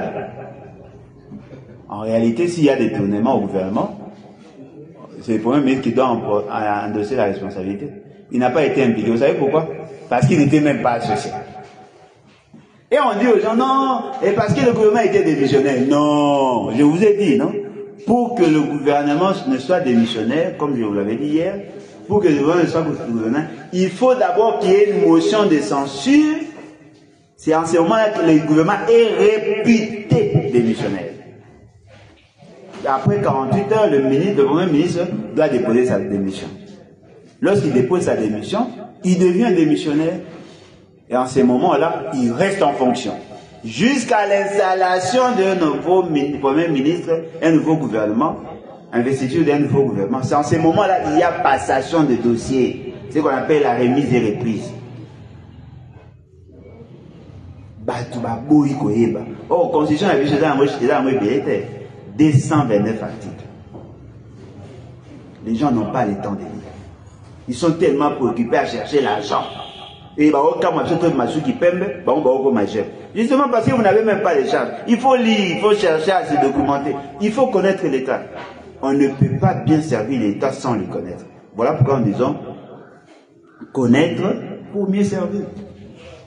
C'est ça, au fait, la base de notre formation. Alors, nous avons survolé les questions au niveau du gouvernement central. Mais je voudrais nous dire que nous avons opté pour la décentralisation. Le régionalisme est constitutionnel dans le maître mot et la décentralisation. Au niveau de province, il y a aussi une organisation. Il y a des institutions. Alors, c'est l'heure de pause café. On va prendre les cafés et puis on reviendra justement pour que nous terminions le module prévu aujourd'hui. Et demain, il y aura d'autres intervenants. Merci beaucoup.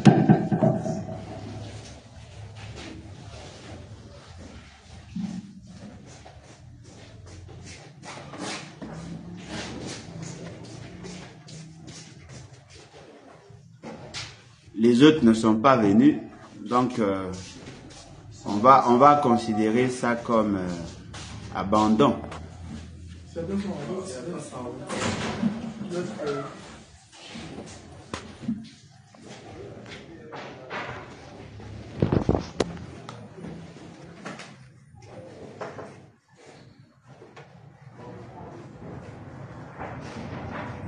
Ozoluka, Chris.